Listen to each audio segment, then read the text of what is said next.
Hi everyone, welcome to this update for global stocks for the 3rd of April. Gosh, month 4 of the year already, how quickly it's gone.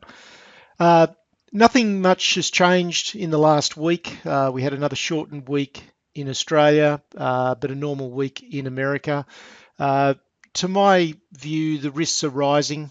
The US market advanced further during the week, but there's no way that I would be looking to buy into it at this stage. Because the potential upside reward versus the risk of a more significant correction just keep moving the wrong way, in my opinion. So let's have a look at what transpired last week in the American market. The S&P ended up a very robust 37 points for the week, which is completely contrary to the Australian market, as you'll see in a minute. It's moved so far now that we're borderline into a renewed bull market. I think you've got to acknowledge that that's possible. But the market is very overbought. You don't want to be buying up here, that's for sure. If it advances further, then that's fine. Let the people that want to participate in that really high risk stuff do that. Markets are now entering, we're very close to the start of the American quarterly reporting season, and with that comes a blackout on companies buying back their own stock. And there's certainly plenty of evidence around that stock buybacks have been a significant contributor to the share price advance of a lot of companies. And if they're now in a 2 or 3 or 4 week blackout period, then where's the buying going to come from?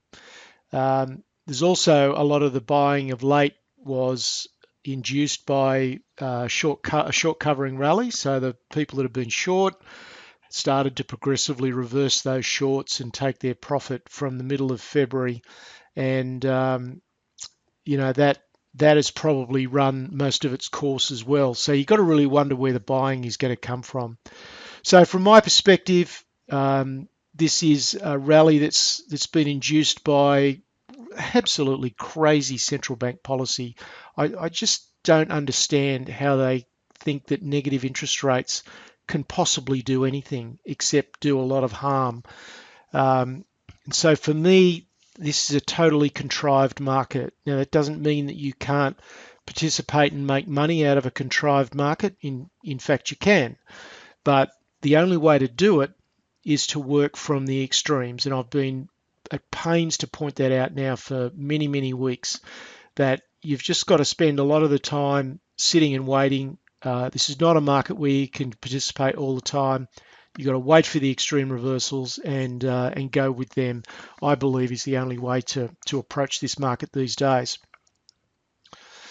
We'll have a look at the American charts in just a minute, but just on the Aussie stocks, the ASX 200 index was down by 87 points. So the US up by 37, which would be the equivalent of over 100 points in the Australian market, and yet our market was down by 87.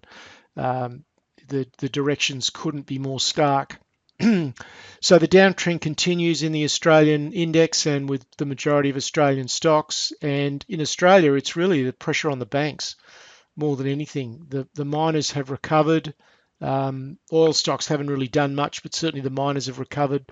But it's really the banks that are really getting hit very hard.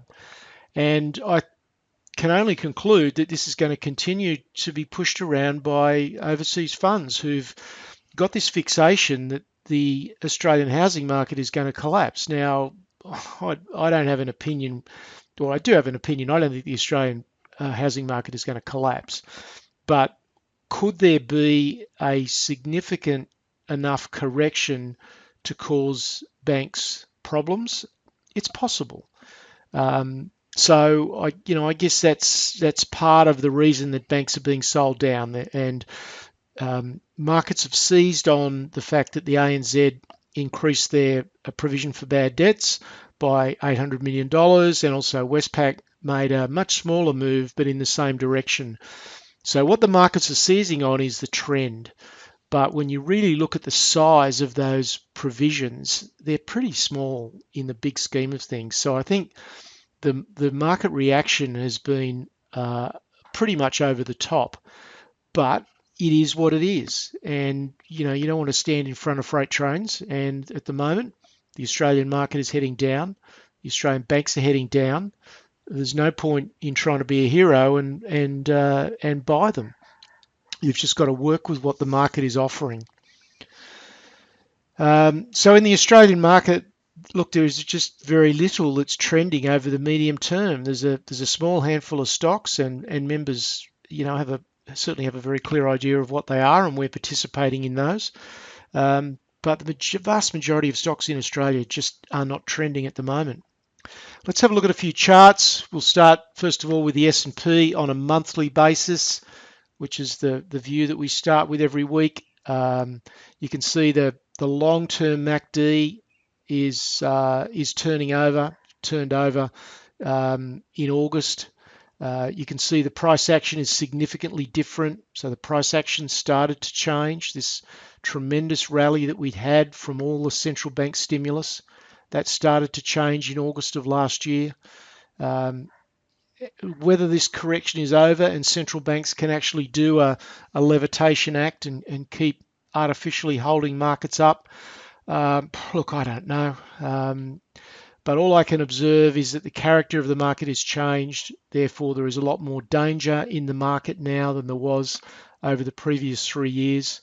And, you know, you've just got to recognize that there is as much downside potential, if not more, than there is upside potential. Sorry, just going back to this picture too, we've got the shorter term moving average, albeit on a monthly basis, has rolled over and has crossed the longer term one. So we've had a definite crossing there. And those crosses don't tend to occur. You don't tend to get a lot of whipsawing, as you can see back here in 2000, 2001. Once the short term moving average, the blue one, crossed the red line, markets then went down into a major correction. And then once they crossed the other way, it was a major move. So once they cross, these moves tend to be quite major. We almost got a little bit of a cross here in 2012, but didn't. And then the rally took off again. This time we've actually crossed. Now, it's not impossible that we could get an ongoing rally, but I can tell you that it would be a rally that is not based on fundamentals. It's not based on valuations. It's purely based on computers operating under the basis that central banks are going to continue to keep stock markets at high levels. And, you know, that's hardly a good long-term investment thesis in my view. Let's look at the daily chart. You can see we've continued to advance in the US market. We broke the 200-day moving average. We broke the downtrending line. And so, you know, you're just naive to stick your head in the sand and say that, you know, we could not be now entering a new bull market. But I just would not buy into it at this level. I think the risks are too high. Turning now to the Australian market. And you can see that we've still got this significant downtrend. If you look at the red line, which is 150-day moving average, it is still clearly in downtrend, and the price is basically living below it. Other than just a brief period here for a week or two, it's been below that moving average since August of last year. And really with no particular end in sight. And if we look at the banks, you can see that moving average is also rolled over, and the price is below that moving average most of the time. So the banks quite clearly in downtrend. Just while I'm here, let's take a look at gold. So gold, we've had a breakout in gold, and despite the fact that we've had a very significant rally in stocks, gold has really not retraced very much at all. You can see we were down just a little bit on the week, and if we look at a daily chart, you can see it a bit more clearly there. Sorry, that was the daily chart we were looking at initially. So there's our daily chart, and on a weekly chart, you can see it a bit more clearly that we've had a significant move, and it's held up pretty well. Now, just looking at the HUI index, you can see also in stocks there's been even less of a retracement. So there's just wherever you look, there's very, very positive signs around the gold sector, that's for sure. So gold was lower by $9 for the week, but this continued strength is pretty impressive, and unquestionably the investment flows that are now going into the gold ETFs have reversed significantly. We had 3 or 4 years of massive redemptions of money from gold ETFs, and therefore the selling of gold bullion. That is now clearly reversed. We went from something like 1,300 tonnes in the main gold ETF down to about 650 tonnes over the last 3 or 4 years. That is now clearly reversed and is now back up to, the last figure I saw was about 870 tonnes. So there's been a huge inflow of capital into the gold ETFs to the extent of probably more than 200 tonnes of gold. And that's an easily measurable proof of the change. That's not about opinion. It's not about gut feeling. You can measure that. You can see it. That number is available every single day. So it's very measurable proof of the change in sentiment into the gold sector. Looking now at other commodities, copper was down a little bit, basically just with the weaker US dollar. With the US dollar a little bit stronger in the back half of the week. Copper down to 221. But crude oil has definitely broken support and was lower down to $37. So this extremely, almost 100% correlation with stocks seems to have broken down. It never made a lot of sense anyway. But the technical supports have given way, and we saw in the last few days, we saw crude oil move lower and we saw stocks move higher. So definitely that seems to have changed. There's the spot copper chart, just easing off from 230 back to 220. But I suspect that it's probably a bit of weakness in the commodity as well. I don't think that's all just currency effect. So overall, to wrap it up, the overall strategic approach, I'm still expecting a near-term pullback. Markets do not continue in the one direction forever, and this market has gone up substantially in America over a period of 6 to 7 weeks. A near-term pullback has got to get closer and closer. So my overwhelming recommendation is to continue to work from the extremes of price and sentiment. Our natural human inclination is that activity equals potential profit. In these sort of markets, that is not the case. You've got to be very selective and very patient in these kind of markets. Otherwise, I think they're just going to chew you up and spit you out, particularly if you're inexperienced and you haven't been through these sort of cycles before. But look, to be honest, none of us are experienced in this sort of crazy central bank policy of negative interest rates, and they've just pushed global economics to a completely uncharted territory, and no one has any idea how this is going to play out. It's extremely risky stuff. So I wouldn't rely on fundamentals or logic because they're just not counting for a lot in the short term.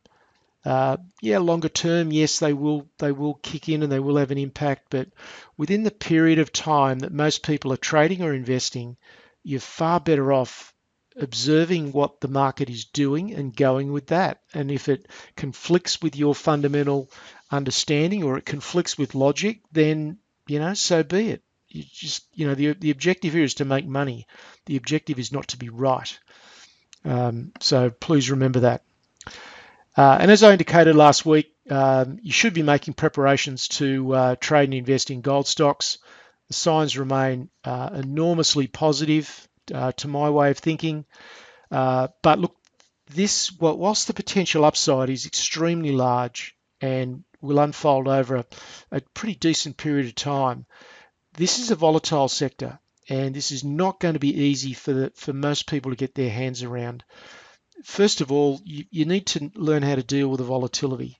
Secondly, you need how to deal with all the negative press that's telling you that gold is still going down and this isn't really a new rally. And thirdly, you need to know which stocks to buy. There's a lot of gold stocks out there that are in a terrible debt position. Now, yeah, the prices might go up with a general improvement in sentiment, but they still remain extremely risky business positions. And markets are so volatile these days, and central banks are likely to do anything, that you want to be investing in high quality businesses, not suspect businesses. And so it's really important to understand the difference between the really good gold stocks and the risky ones. And the difference between them is huge. It is absolutely huge. Some of the best gold stocks have got zero debt. They've got expanding production. They've got significantly reducing operational costs. And yet at the other end of the spectrum, you've got other gold stocks in a completely different position. So, do not think that all gold stocks are tarred with the same brush, because they're not. That's it for this week. There's my contact details. I'm feeling extremely confident about what I'm doing in the market for this year and next year. The way to play this is crystal clear to me, but it will not necessarily be an easy journey or a straightforward journey. That's for sure. So for anyone who's not a member that wants to partake in this, and I think there is some significant upside potential, then you may want to get in touch with me, and there are certainly things that I can do to assist. So that's it for this week. Talk to you soon. Cheers.